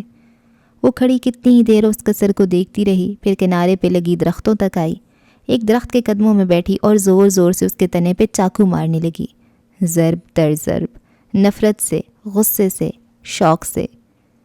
حنین، آواز پہ چونک کے گردن گھمائی۔ خاور موبائل پہ بات کرتا اس طرف آ رہا تھا، پھر فون رکھا اور اس کے سامنے آ کھڑا ہوا۔ قدرے تعجب سے اسے دیکھا۔ تم اس وقت ادھر کیا کر رہی ہو؟ میں اس درخت کو کاٹنے کی کوشش کر رہی ہوں۔ فارس صاحب کو پتہ ہے کہ تم ادھر ہو، وہ خفا ہوں گے۔ وہ کھڑی ہوئی، اس کی آنکھوں میں دیکھا۔ مجھے یہ درخت زہر لگنے لگا ہے، دل چاہتا ہے اسے ایک ہی ضرب لگا کر گرا دوں۔ میں یہی سوچ کر چھری لیے گھر سے نکلی تھی، مگر میں غلط تھی۔ ایک ٹکڑے میں ذبح کر دینے سے تو سارا مزہ ختم ہو جائے گا، کیوں نہ بار بار کاٹا جائے، 1000 ٹکڑوں میں۔ If, ten agers. خاور کا فون پھر سے بجنے لگا۔ اس نے مسکرا کر اسے سائلنٹ کیا۔ انگریزی فلمیں کم دیکھا کرو، اور اب اندر جاؤ، فارس صاحب نے دیکھ لیا تو اچھا نہیں ہوگا، جاؤ۔ Thank you Khawar. رکی، الجھن سے شانے اچکائے۔ میں آپ کو کیا کہہ کر پکارا کروں؟ صرف نام سے پکارنا برا لگتا ہے، اور ریلیشن شپ ٹائٹل سے میرا اعتبار اٹھ چکا ہے۔ کرنل خاور، تم مجھے کرنل خاور کہہ سکتی ہو۔ اوہ یس، آپ ایکس ملٹری ہیں نا؟ یاد آیا۔ حنین نے اس بات میں سر ہلایا۔ اچھا لگا آپ سے بات کر کے کرنل خاور، ہمیں اکثر بات کرنی چاہیے۔ وہ سر کو خم دیتا مڑ کر جانے لگا تو حنا نے پکارا، کرنل خاور آپ کی فیملی ہے؟ خاور نے مڑ کر اسے دیکھا۔ ظاہر ہے۔ اچھا، کون کون ہے آپ کی فیملی میں؟ میری والدہ، میری بیوی اور… ذرا رکا، چہرے پہ مدھم سی مسکراہٹ آئی۔ میرا بیٹا۔ گڈ۔ اذیت سے مسکرائی۔ خاور کا فون پھر سے بجنے لگا۔ وہ مڑ گیا تو حنین بھی گھر کی طرف واپس چلی آئی۔ اس کی آنکھیں سرخ مگر خشک تھیں۔ انا پرست تو ہم بھی غضب کے ہیں، لیکن تیرے غرور کا بس احترام کرتے ہیں۔ رات جانے کس پہر بارش ہوئی تھی کہ جب صبح طلوع ہوئی تو موسم خوشگوار اور ابر آلود تھا۔ زمر نے کروٹ بدلی، نیند ٹوٹی تو آنکھیں کھولیں۔ وہ ڈریسنگ ٹیبل کے سامنے کھڑا گھڑی پہن رہا تھا۔ کھڑکی سے روشنی اندر چھن چھن کر آ رہی تھی۔ زمر کی آنکھیں بدستور جل رہی تھیں۔ اسی طرح کروٹ کے بھل لیٹے، لحاف گردن تک تانے، ہلکا سا پکارا، فارس۔ وہ چونک کر مڑا۔ راؤنڈ نیک کی شرٹ میں ملبوس وہ گھڑی کی سٹریپ بند کرتے آفس کے لیے تیار ہو رہا تھا۔ اسے دیکھ کر ہلکا سا مسکرایا۔ آپ کی طبیعت کیسی ہے؟ بہتر۔ وہ رکی، آواز خراب گلے جیسی تھی۔ تمہیں کیسے پتا تھا مجھے استھما ہے؟ مجھے آپ کے بارے میں بہت کچھ پتا ہے، اسی لیے۔ سٹریپ کا بکل بند کرتے ہوئے وہ اس کے سرہانے آ کھڑا ہوا۔ کیا کل کچھ ہوا تھا؟ آپ سے استھما کی وجہ سے ایسے نہیں رویا کرتی؟ زمر نے تھوک نگلا، ذرا سا بدقت مسکرائی۔ مجھے سعدی یاد آ رہا تھا اور میں اسے 4 سال تک تعلق نہ رکھنے پہ گلٹی تھی۔ اب بھی میں بہت بہت گلٹی ہوں فارس۔ گلا پھر سے روندا۔ وہ مل جائے گا، میں اسے ڈھونڈ لوں گا، یہ میرا آپ سے وعدہ ہے۔ پھر گھڑی دیکھی۔ میں چلتا ہوں، آپ آرام کیجیے گا۔ تم مجھے آپ کیوں کہتے ہو؟ اسے عجیب وقت پہ عجیب سوال یاد آ رہے تھے۔ فارس نے ایک لمحے کے لیے اس کی آنکھوں میں دیکھا۔ کیونکہ ہم ایک دوسرے کے لیے اجنبی ہیں۔ اور فارس غازی تو اکثر ایسی باتیں کیا کرتا تھا، مگر آج سے پہلے اتنا درد نہیں ہوا تھا۔ زمر نے اس بات میں سر ہلایا۔ کل رات کے لیے شکریہ۔ اس نے محض سر کو خم دیا اور مڑ گیا، مگر جاتے جاتے اس نے ایک دفعہ پھر زمر کو غور سے دیکھا تھا۔ کچھ ہوا ہے اس کے ساتھ، کچھ بدل گیا ہے، لیکن کیا؟ وہ سمجھ نہیں پا رہا تھا۔ بیدار اہل قافلہ سونے کے دن گئے، ہوشیار آگ سے ہے جنگل گھرا ہوا۔ چند گھنٹے مزید گزرے تو وہ تھکے تھکے قدموں سے چلتی سیڑھیاں اترتی دکھائی دی۔ بڑے ابا کے کمرے سے ملحقہ اسٹڈی کا دروازہ کھلا تھا۔ نیچے کشن رکھ کے نیم دراز حنین نظر آ رہی تھی۔ وہ ادھر آئی، دروازہ بند کیا اور کاؤچ پہ آ بیٹھی۔ دونوں نے خالی ویران نظروں کا تبادلہ کیا۔ میں نے پین سے وہ فلم مٹا دی ہے اور اس کو 7 مختلف جگہوں اور CDs میں ڈال کر محفوظ کر دی ہے۔ آپ کیسی ہیں؟ تم کیسی ہو؟ حنا نے شانے اچکائے۔ میں شاکڈ ہوں۔ چند لمحے خاموشی سے گزر گئے۔ زمر اپنے ہاتھوں کو دیکھ رہی تھی اور حنا چھت کو۔ میں شروع میں فارس کو اچھا سمجھتی تھی، مگر پھر میری فیلنگز بدل گئیں۔ میں شروع میں ہاشم کو برا سمجھتی تھی، مگر پھر میری فیلنگز بدل گئیں۔ زمر نے کرب سے آنکھیں بند کیں۔ میں نے اس پہ بالکل اعتبار نہیں کیا، میں نے اسی پہ اعتبار کیا۔ حنین چھت کو دیکھتے مکان کی انداز میں بولی تھی۔ میں نے اس کی کوئی بات نہیں سنی حنا، میں صرف اسی کو سنتی رہی۔ مجھے نہیں پتا وہ ایسا نکلے گا حنین، مجھے بھی نہیں پتا تھا وہ ایسا نکلے گا۔ میں نے اس کا یقین کیوں نہیں کیا حنا، میں نے اس کا یقین کیوں کیا پھپھو؟ پھر حنین نے نگاہوں کا رخ اس کی طرف پھیرا اور یاسیت سے اس کو دیکھا، جو رات والے ملگجے لباس میں اداسی کاؤچ پہ ننگے پاؤں بیٹھی تھی۔ ناک کی نت کی چمکمان تھی۔ حنین کو احساس ہوا کہ وہ دونوں ایک دوسرے کا عکس تھیں، مرر امیج، جو ہو بہو ایک سا ہونے کے باوجود دائیں بائیں سے الٹا ہوتا ہے۔ فارس ماموں نے کیا کہا جب آپ نے ان کو بتایا؟ زمر نے بھیگی آنکھوں سے اسے دیکھا، بولی کچھ نہیں۔ حنین ایک دم اٹھی، سوگ جیسے ٹوٹا۔ او گاڈ، آپ نے ان کو نہیں بتایا؟ میں اس کو نہیں بتاؤں گی، کیا مجھے بتانا چاہیے؟ حنین بالکل چپ ہو گئی۔ ماموں ہاشم کو گولی مار دیں گے، وہ اپنے غصے کو کنٹرول کرنا جانتے ہیں، لیکن اس ویڈیو سے وہ سمجھ جائیں گے کہ سعدی بھائی کاردارز کے پاس ہی ہے، اور وہ اس دفعہ صرف اس کو ایکسپوز کرنے یا مالی نقصان پہ بس نہیں کرے گا، وہ ان کی جان لے لے گا۔ میں ساری رات سوچتی رہی ہوں حنین، یہ ڈاکٹر ایمن یا نیاز بیگ یا جسٹس سکندر نہیں ہے، یہ ہاشم کاردار ہے۔ فارس کا اس سے تعلق ہے، وہ پاگل ہو جائے گا اور سب خراب ہو جائے گا، اس کا دل اسے کنٹرول کرنے لگے گا، اور ایسے میں وہ غلطی کر بیٹھے گا۔ اس نے کرب سے آنکھیں بند کیں۔ سعدی نے کہا تھا مجھے اسے ہاشم پہ شک ہے، میں نے کیوں اس کی بات نہیں سنی؟ میں نے فارس کی زندگی برباد کر دی ہے نا۔ حنین اس کے قریب آئی، اس کے قدموں میں بیٹھے، اس کے گھٹنوں پہ ہاتھ رکھے۔ اس میں آپ کا کوئی قصور نہیں تھا، انہوں نے ہر چیز بہترین طریقے سے پلان کی تھی۔ آپ نے اپنی صحت کھوئی تھی، آپ کے ابا کو فالج ہو گیا تھا، آپ اور کیا کرتیں؟ زمر نے نفی میں سر ہلایا۔ مجھے اس کی بات سننی چاہیے تھی۔ آپ نے سنی تھی، پھر اپنی گواہی بھی واپس لے لی تھی، آپ نے ان کو جیل نہیں بھیجا۔ یہ سب کرنل خاور اور ہاشم کاردار نے کیا ہے۔ میری طرح خود کو الزام دے کر مایوسی کا شکار مت ہوں۔ مجھے دیکھیں، بے چارگی سے شانے اچکائے۔ مجھے لگتا تھا میں بہت روؤں گی، مگر میں نہیں روئی۔ میرے اندر کی آگ میرے آنسوؤں کو سکھا چکی ہے۔ مجھے ان سے انتقام لینا ہے۔ کل میں خنجر لے کر ان کے گھر گئی، سوچا جو سامنے آئے اس کو قتل کر دوں گی، مگر پھر میں نے سوچا کہ ہم یوسف خاندان، ہم ان سے ہر دفعہ کیوں ہار جاتے ہیں؟ کیونکہ ہم یوسف بن کر سوچتے ہیں، ہم کاردار بن کر نہیں سوچتے، اور سادی کو واپس لانے کے لیے ہمیں کاردار بن کر سوچنا ہوگا۔ زمر نے اس بات میں سر ہلایا، نم آنکھیں رگڑیں۔ ہم فارس کو بھی کچھ نہیں بتائیں گے۔ کاردارز نے ہمارے ساتھ ناٹک کھیلا اتنے برس، اب اداکاری کرنے کی باری ہماری ہے، اور ہم سے اچھی اداکاری وہ کر نہیں سکتے۔ حنین انگارے ہوتی آنکھوں کے ساتھ مسکرائی، زمر بھی ہلکا سا مسکرائی۔ آپ فارس ماموں کو اتنا تو بتا سکتی ہیں نا کہ آپ کو ان کی بے گناہی پہ یقین ہے؟ زمر نے گہری سانس لی۔ حنین، میں بہت گلٹی ہوں، مجھے نہیں لگتا میں کبھی دوبارہ لاء پریکٹس کر سکوں گی۔ میں نے اپنا اعتبار کھو دیا ہے، مجھے بہت افسوس ہے، لیکن اگر تمہیں لگتا ہے کہ میں فارس کے قدموں میں گر کر معافی مانگوں گی تو ایسا نہیں ہوگا۔ اگر میں زمر یوسف ہوں تو میں سرنڈر نہیں کر سکتی۔ حنین نے اس بات میں سر ہلایا، چند لمحے خاموشی سے گزرے۔ پھپھو، ہم کیوں بے وقوف بن گئے؟ ہم تو اتنے جینیس لوگ تھے، اتنے اسمارٹ، کاردارز کو پہلے ہی دن سے کیوں نہ پکڑ سکے؟ یوسف علیہ السلام نے فرمایا تھا، ہر علم والے کے اوپر ایک علم والا ہوتا ہے۔ حنین، آپ جتنے اسمارٹ ہو جائیں، کوئی آپ سے زیادہ اسمارٹ ہوتا ہے، اور کبھی آپ ان سے زیادہ اسمارٹ ہوتے ہیں۔ ہم بے وقوف نہیں تھے، ہم صرف انسان تھے، ہم خدا نہیں تھے، ہم دلوں کے حال نہیں جان سکتے۔ وہ ہمارے اتنے اچھے، اتنے مینرڈ اور ملنسار سے رشتہ دار تھے۔ رشتہ داروں پہ کون شک کرتے ہیں نا؟ فی الحال ہمیں ان سے زیادہ اسمارٹ ہونے کی ضرورت ہے۔ اگر ہماری کمزوریاں ہیں تو ان کی بھی ہوں گی۔ ہم ان کمزوریوں کو ڈھونڈیں گے اور ہاشم کو ایسی سزا دیں گے کہ دوبارہ وہ کسی کے ساتھ وہ نہ کر سکے جو ہمارے ساتھ کیا۔ حنین ایک دم اٹھی۔ چاکلیٹ کھائیں گی؟ کچھ دیر بعد اس کمرے میں جھانکو تو ہنا پاؤں لمبے کیے نیچے کشن پہ لیٹی تھی اور زمر اوپر صوفے پہ لیٹی تھی۔ دونوں اپنی اپنی چاکلیٹ کا ریپر کھول رہی تھیں۔ فرش پہ گولڈن گول چاکلیٹ کا یہ بڑا سا ڈبہ کھلا پڑا تھا اور ارد گرد 10-20 گولڈن ریپر بکھرے تھے۔ آدھا ڈبہ ختم ہو چکا تھا۔ زمر نے ایک ریپر گول مروڑ کر نیچے اچھالا اور چاکلیٹ چباتے ہوئے ایک دم ہنسنے لگی۔ میں واقعی 4 سال پہلے ایک ریکارڈڈ کال سے بات کر رہی تھی اور مجھے لگا میں فارس کی روح کو قتل جیسے جرم سے بچا رہی ہوں۔ حنین نے ہنستے ہنستے گردن پیچھے کو پھینکی۔ اور ہاشم اور اس کے بوٹاکس کی ماری ماں 22 مئی کی صبح ہمارے گھر آ کر بولے، ہمیں کیوں اطلاع نہیں دی؟ زمر ہنستی جا رہی تھی۔ اور ہم نے ان کا شکریہ بھی ادا کیا تھا۔ حنین کے ہنستے ہنستے آنکھوں سے آنسو بہنے لگے۔ اور میں ہاشم کو میسج کرتی رہی، وہ تو سارے میسج بھائی کو پڑھاتا ہوگا کہ دیکھو میں تمہاری بہن کے ساتھ کیا کیا کر سکتا ہوں۔ زمر بھی ہنستی جا رہی تھی۔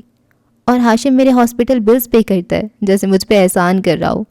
حنین کے ہنستے ہنستے بہتے آنسوؤں میں تیزی آ گئی تھی۔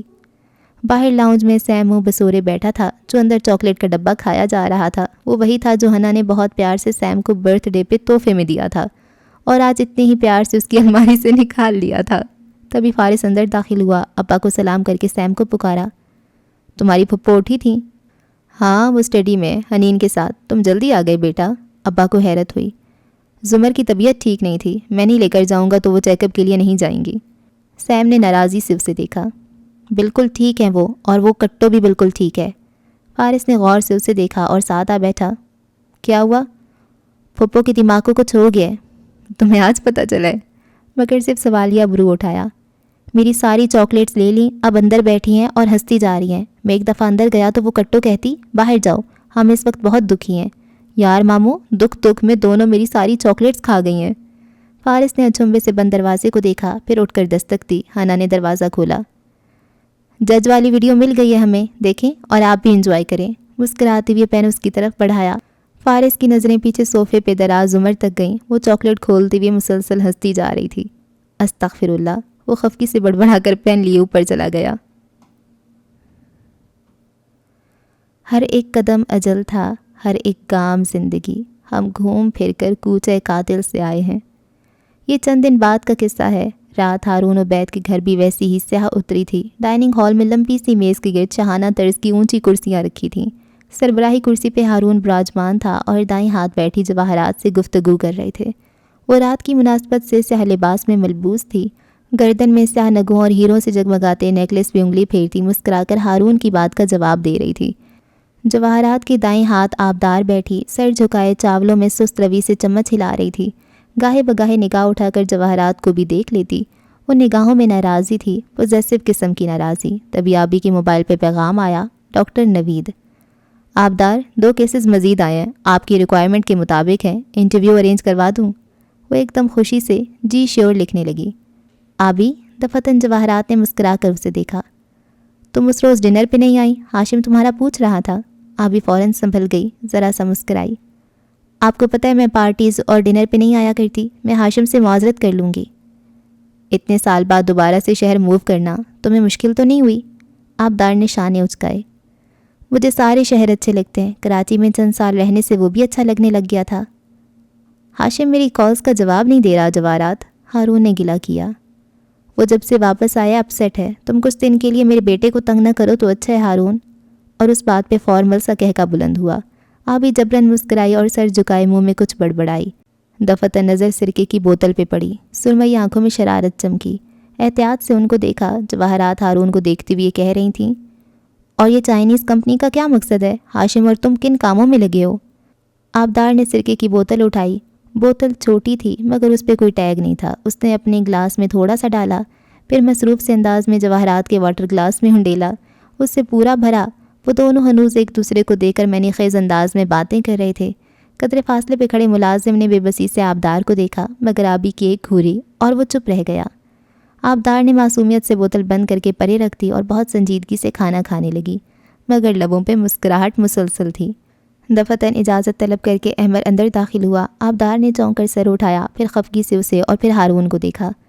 بابا، کیا ڈنر ٹیبل پہ بھی کیمپین مینیجر کا ہونا ضروری ہے؟ احمد کو میں نے ہی بلایا تھا، لاؤ پیپرز دو۔ احمد نے مؤدب سے انداز میں پیپر بڑھایا تو انہوں نے اینک ناک پہ جماتے دستخط کیے۔ جواہرات نے گردن اٹھا کر احمد کو دیکھا۔ احمد شفیع، تمہیں ہارون کے لیے میں نے ریکمینڈ کیا تھا، امید ہے تم نے ان کو مایوس نہیں کیا ہوگا۔ احمد نے سینے پہ ہاتھ رکھ کر سر کو خم دیا، گویا شکریہ ادا کیا۔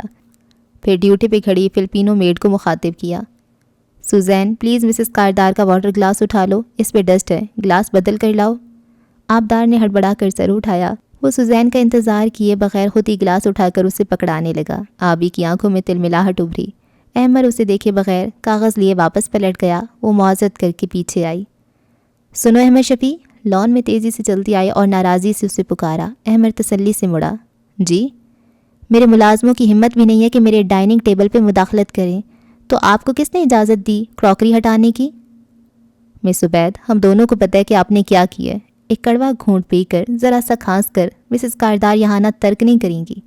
اگر کچھ خراب ہوگا تو آپ کا اور آپ کے والد کا رشتہ۔ وہ منہ میں کچھ بڑبڑائی۔ مجھے فارسی میں گالیاں ذرا اونچی دیا کریں تاکہ مجھے سمجھ میں آئیں۔ اپنے دوست کی جگہ تمہیں مرڈر ہو جانا چاہیے تھا۔ اس کی شرٹ کی طرف اشارہ کیا۔ آج پھر وہ کسی سیب سادی واک سے واپس آیا تھا۔ نوازش، لیکن وہ صرف مسنگ ہے، امید ہے کہ زندہ ہوگا۔ وہ جو خفگی سے اندر جانے لگی، رکی۔ تو تاوان نہیں مانگا کسی نے؟ نہیں، مگر وہ نیس کام کا سائنسدان تھا، تھرکول میں کام کرتا تھا۔ ایسا بندہ بذات خود بہت قیمتی ہوتا ہے، تو یقیناً اس کو مقید رکھ کے اسے قیمتی معلومات نکلوائی جا رہی ہوں گی۔ خیر، یہ صرف ایک تھیری ہے۔ اور آبدار عبید، جو احمد شفیع پہ فاتح پڑھ کر جانے لگی تھی اور محض انسانی ہمدردی کے لیے چند سوال پوچھ لیے تھے، ایک دم رک کر اسے دیکھنے لگی۔ تم کہہ رہے ہو وہ تھرکول کا سائنسدان تھا اور اسے کسی نے کہیں چھپا کر رکھا ہے؟ دل زور سے دھڑکا۔ اوکے، میں آفس جا رہا ہوں، آپ ڈنر مکمل کریں۔ اور آبدار عبید وہیں گمسم کھڑی رہی۔ ایک لمحے نے اسے قید کر لیا تھا، وہ الہام کا لمحہ تھا۔ یہ غم جو اس رات نے دیا ہے، یہ غم سحر کا یقین بنا ہے۔ اس رات انیکسی کے تہہ خانے کی ساری بتیاں جلی تھیں اور اس چھوٹے کمرے کا دروازہ کھلا تھا۔ فارس اور ہنا کرسی پہ بیٹھے تھے، جبکہ زمر میز سے ٹیک لگائے کھڑی حنین کو بتا رہی تھی کہ کس طرح انہوں نے پچھلے 3.5 ماہ میں اس گن کے تمام خریداروں کا پتہ کیا، مگر بے سود۔ جائے وقوع کے آگے پیچھے CCTV کیمرے چیک کروائے، مگر ہر جگہ سے ریکارڈنگ صاف ملتی۔ Ambulances, air ambulance, private doctors, سعدی کے ہر ممکنہ دوست ایک ایک سے ملے، وہ بتائے جا رہی تھی اور حنین سن رہی تھی۔ کیا جنگ میں جانے والے اور پیچھے بیٹھے رہ جانے والے برابر ہو سکتے ہیں؟ جب وہ خود ہاشم کو مصروف رکھ رہی تھی تو یہاں کوئی راتوں کو جاگ جاگ کر ایک ناممکن کام کو ممکن بنانے کی کوشش کر رہا تھا۔ ہاشم، اف، اس نے سر جھٹکا۔ وہ کوئی ٹین ایج کرش نہ تھا کہ حقیقت معلوم ہونے پہ دل سے نکل جاتا اور وہ ہنسی خوشی رہنے لگتی۔ وہ تو مرض عشق تھا اور آج بھی پہلے کی طرح جان لیوا تھا۔ فارس دیوار پہ لگی جج کی تصویر دیکھ رہا تھا جب حنا نے پکارا، آپ کو ہسپتال یوں جلانا نہیں چاہیے تھا۔ فارس نے سوالیہ ابرو اٹھائی۔ آپ کو ان دونوں میاں بیوی کو اندر لاک کر کے ہسپتال جلانا چاہیے تھا۔ وہ ہلکا سا ہنسا۔ بہت دن بعد، شاید بہت سال بعد، اس نے حنا کو واپس موڈ میں دیکھا تھا۔ پھر آگے ہو کر لیپ ٹاپ کی اسکرین اس کے سامنے کی، اسے کام سمجھایا۔ تم یہ کر لو گی؟ شیور؟ یہ تو کوئی مسئلہ ہی نہیں۔ زمر کافی بنانے جا رہی تھی، آج پوری رات جا کر ہر چیز فائنل کرنی تھی۔ جاتے جاتے رکی۔ حنا، تمہارے لیے کریم ڈالوں؟ جی بالکل، حنا نے مسکرا کر کہا۔ زمر بھی مسکرا کر سر ہلاتی چلی گئی۔ فارس نے گہری نظر اس پہ ڈالی، دوسری حنین پہ، پھر ٹائپ کرتے ہوئے سرسری سا تبصرہ کیا، کسی کی بڑی دوستی ہو گئی ہے۔ حنین نے چونک کر اسے دیکھا، پھر چمک کر بولی، کسی کو بڑی جلن ہو رہی ہے؟ واٹ ایور، اس نے ناک سے گویا مکھی اڑائی۔ حنین مسکرا کر اسکرین کی طرف متوجہ ہو گئی۔ سچ شکر کے دل کی حالتیں راز ہی رہتی ہیں، ورنہ بہت سے لوگ مشکل میں پڑ جاتے۔ اوپر زمر کچن میں کھڑی کافی بناتے ہوئے ندرت سے معمول کی باتیں کر رہی تھی۔ کھڑکی سے قصر کی پشت اور ہاشم کی بالکنی دکھائی دیتی۔ زمر نے رخ بالکل موڑ لیا۔ کم از کم اگلے کچھ دن تک وہ ان کو دیکھنا بھی نہیں چاہتی تھی، ورنہ خود پہ قابو رکھنا مشکل ہو جاتا۔ اب یہ خود کو تیار کرنا تھا، مضبوط کرنا تھا، ایک لمبی اداکاری کے لیے۔ ایک سیاہ شاخ کی کمان سے جگر میں ٹوٹے ہیں تیر جتنے، جگر سے نوچے ہیں اور ہر ایک کام کا ہم نے تیشہ بنا لیا ہے۔ 2 ہفتے بعد جب ستمبر دم توڑ رہا تھا اور حبس اور گرمی کافی حد تک کم ہو چکی تھی، انیکسی پہ شام پھیلی تھی۔ فارس اپنے کمرے کے باتھ روم مرر کے سامنے کھڑا تھا۔ آئینے میں خود کو دیکھتے وہ ریزر سے آہستہ آہستہ شیونگ کریم وائپ کر رہا تھا۔ ایک وائپ، دوسرا وائپ، ایک جگہ ہلکا سا کٹ لگا تو وہ رکا۔ انگلی سے خون کی ننھی بوند کو چھو کر دیکھا، آنکھوں میں وہی سرد مہری تپش تھی۔ میں نے تمہیں اپنے چیمبرز میں صرف اس لیے بلایا فارس قاضی تاکہ تم وہاں تماشا نہ کرو۔ وہ میز کے سامنے ہتھ کڑی میں کھڑا تھا اور میز کے پیچھے کھڑے جج کپ میں ٹی بیگ کھولتے ہوئے کہہ رہا تھا، اب کہو جو تم نے کہنا ہے اور پھر خاموشی سے غائب ہو جاؤ۔ فارس نے بلیڈ رکھا اور ٹوٹی کھولی، جھک کر ہاتھوں کے پیالے میں پانی بھرا اور چہرے پہ ڈالا۔ ٹھنڈا پانی چہرے کو دھوتا، کچھ چھینٹے آئینے پہ بھی گراتا گیا۔ میں یہ نہیں کہوں گا کہ میں بے گناہ ہوں، یہ فیصلہ میرا کیس سننے کے بعد آپ کو کرنا ہے۔ صرف اتنا چاہتا ہوں کہ میرا کیس سنا جائے۔ ہر 14ویں دن کسی قربانی کے جانور کی طرح مجھے کورٹ لا کر ریمانڈ میں توسیع کر دی جاتی ہے۔ 6 مہینے تک سماعتیں نہیں ہوتی۔ ہتھ کڑی لگے ہاتھوں کو میز پہ رکھے وہ بے بسی بھرے غصے سے کہہ رہا تھا، تاریخ ملے تو پروسیکیوٹر نہیں آتا، کبھی جج غائب ہوتا ہے، کبھی ہڑتال ہو جاتی ہے۔ میں 2 سال سے 14 دن کی امید پہ جیل میں معلق ہوں۔ مجھے یہ بھی پتہ ہے کہ تم لوگوں میں سے کوئی بھی مجھے باہر نہیں لانا چاہتا، پھر بھی میں تم سب کو ایک موقع دیتا ہوں۔ ان کی آنکھوں میں دیکھ کر توڑ توڑ کر الفاظ ادا کیے، میرا کیس سنا جائے، ہر ہفتے سنا جائے، غیر معینہ مدت کے لیے ملتوی نہ کیا جائے جج صاحب۔ وہ آئینے میں اپنے عکس کو دیکھتے ہوئے سوچ میں گم ڈریس شرٹ کے بٹن بند کر رہا تھا۔ 3 2 1 اوپری بٹن کو کاج میں مقید کرتے اس کی آنکھوں میں وہی سرد سی آگ تھی۔ جج صاحب اپنی کرسی پہ بیٹھے رعونت سے اسے دیکھتے ہوئے چائے کا گھونٹ بھرا، پھر کپ رکھ کے آگے ہوئے، اس کی آنکھوں میں دیکھا۔ اگلی دفعہ اگر مجھے پکارنے کی غلطی کرنا تو مجھے یور آنر کہنا، سنا تم نے؟ یور آنر، کیونکہ میں ایک عزت مآب عدالت کا آنریبل جج ہوں۔ سینے پہ انگلی رکھ کر تکبر سے کہا، میں ایک مین آف آنر ہوں، اگر تم سے بات کر رہا ہوں تو اس کو اپنی خوش قسمتی سمجھو۔ یور آنر، سنا تم نے؟ میں ایک سیلف میڈ آدمی ہوں، ایک دن میں عدالت عظمیٰ کا چیف جسٹس ہوں گا، اور تم جیسے آنر کلر تب بھی جیل میں سڑ رہے ہوں گے۔ تم مجھ پہ رشوت کا کیا الزام لگاؤ گے؟ پیسہ میرے لیے کوئی اہمیت نہیں رکھتا۔ میں فارس قاضی، میں جسٹس سکندر حسین ہوں، میں اپنے آنر کے لیے جیتا ہوں۔ وہ اب کمرے میں ڈریسنگ ٹیبل کے آئینے کے سامنے کھڑا تھا۔ گرے کوٹ پہنتے ہوئے اس نے اپنے عکس کو دیکھتے کالر درست کیے، پھر پرفیوم کی شیشی اٹھا کر اپنی گردن پہ اسپرے کی، لمحے بھر کے لیے آنکھیں بند کیں، خوشبو سی ہر جگہ پھیل گئی۔ تو تم پہلے ہی فیصلہ کر چکے ہو کہ میں مجرم ہوں، اب میری بات سنو۔ ہتھکڑیوں والے ہاتھ میز پہ رکھے وہ کھڑے کھڑے جج کی طرف جھکا اور ان کی آنکھوں میں دیکھا۔ میں پتہ ہے کون ہوں، میرے پاس وہ گنز کیوں ہوتی ہیں؟ کیونکہ میں ایک شکاری ہوں اور میں قبر تک اپنے شکار کا پیچھا کرتا ہوں۔ اس لیے یور آنر، تمہیں میں اس کیس سے دستبردار ہونے کے لیے تو کہوں گا ہی، لیکن ایک بات اپنے مالکوں کو بھی بتا دینا۔ بنا پلک جھپکے اس کو دیکھتے ہوئے چبا چبا کر بولا، انہیں کہنا کہ ایک دن فارس غازی باہر ضرور آئے گا اور اس دن فارس غازی ہوگا، جج بھی، جیوری بھی اور جلاد بھی۔ پھر سر کو خم دیا۔ Your owner. فارس؟ وہ مسکرائے۔ جس دن میں سپریم کورٹ کے جسٹس کا حلف اٹھا رہا ہوں گا اس دن بھی تم جیل میں سڑ رہے ہوگے۔ اس نے آنکھیں کھولیں۔ اس واقعے کے ایک دن بعد اس نے جج کو کیس سے دستبردار ہونے کی درخواست دے دی تھی۔ جج ہٹ بھی گیا، لیکن سعدی کے ہاتھ ویڈیو لگ جانے کے بعد سعدی نے سارا کھیل ترتیب دیا اور وہی جج دوبارہ اس کیس کی سماعت کرنے لگا۔ فارس نے آہستہ سے کوٹ کا بٹن بند کیا۔ عکس میں اپنے پیچھے زمر آ کھڑی ہوتی دکھائی تھی۔ وہ اس کی شرٹ کے کالر کو دیکھ رہی تھی۔ تم ٹائی کیوں نہیں پہنتے؟ فارس نے چہرہ موڑ کر انہی سر تپتی نظروں سے اسے دیکھا۔ کیونکہ ٹائی مجھے پھانسی کے پھندے کی طرح لگتی ہے۔ اور فارس غازی تو ایسی باتیں کیا کرتا تھا، لیکن آج سے پہلے اتنا درد۔ زمر نے نگاہیں چراتے سر جھٹکا۔ وہ سیاہ ڈریس میں بال ہاف باندھے تیار کھڑی تھی۔ تم تیار ہو؟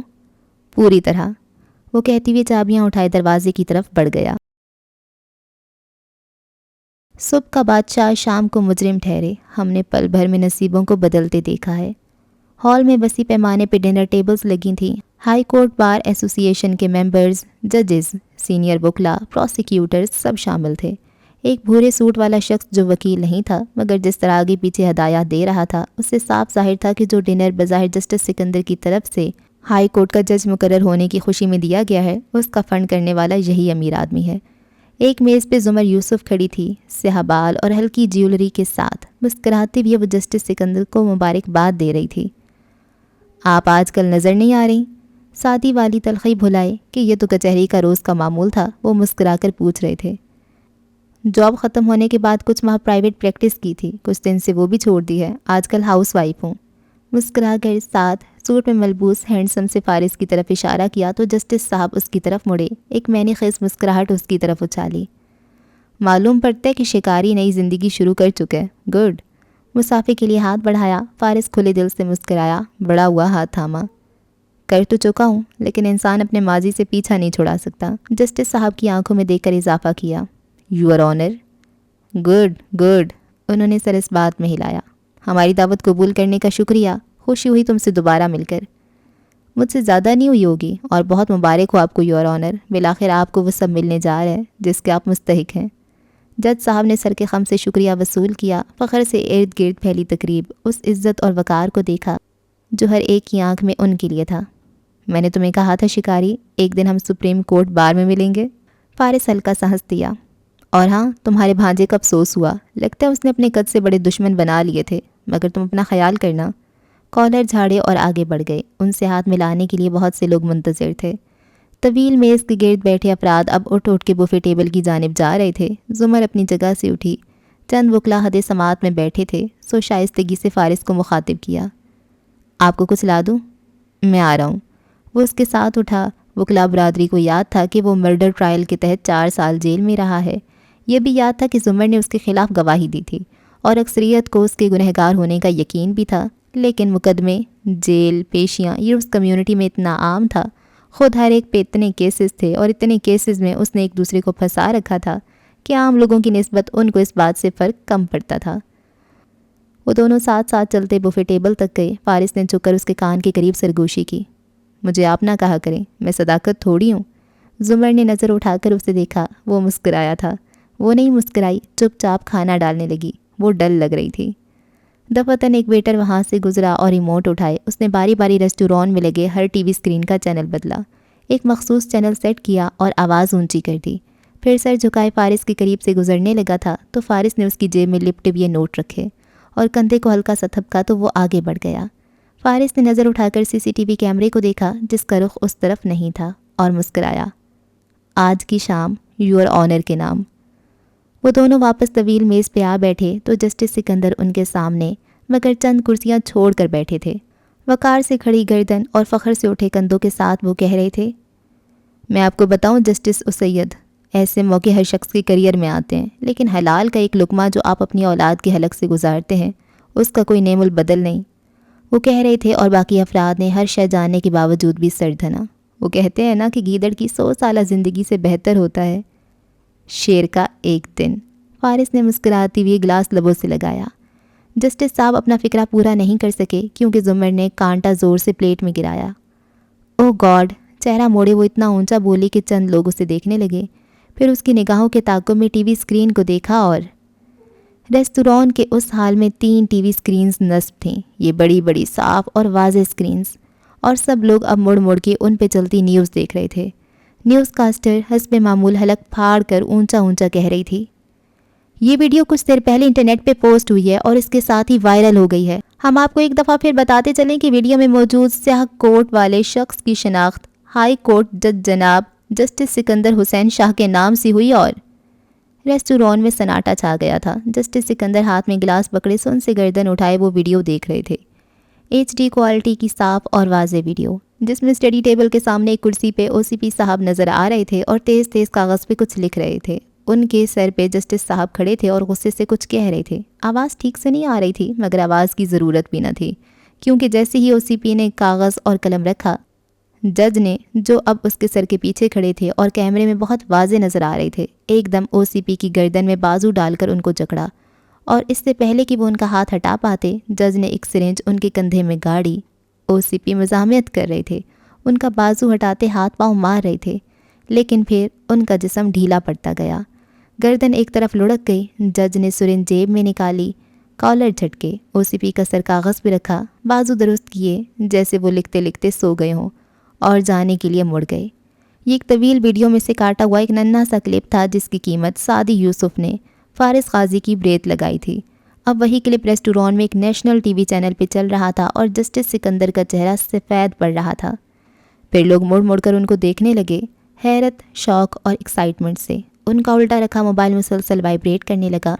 ڈنر کے فنڈر نے جلدی سے ویٹر کو اشارہ کیا، وہ اب اس سے پچھلے دروازے کا پوچھ رہا تھا۔ جسٹس سکندر ایک دم اٹھے، کسی سے بھی نگاہ ملائے بغیر وہ بیرونی دروازے کی طرف بڑھے، 2 وکلا ان کے ساتھ لپکے۔ فارس غازی نے زیر لب مسکراہٹ کے ساتھ گلاس سے مزید ایک گھونٹ بھرا اور دلچسپی سے ارد گرد پھیلی افراتفری دیکھی۔ جسٹس سکندر نے بیرونی دروازے سے باہر قدم رکھا تو نیچے سڑک پہ رپورٹرز تھے، ان کے کیمرے، فلیش کی چمکتی لائٹس، مائکس کی قطار۔ پریشان حال سا مینیجر کہہ رہا تھا، سر ہمیں نہیں معلوم ان کو کس نے ادھر بلایا ہے، لیکن اندر ٹیک لگائے بیٹھے فارس نے گلاس سے آخری گھونٹ بھرا، اس کے لبوں پہ سرد سی مسکراہٹ ہنوز جمی تھی۔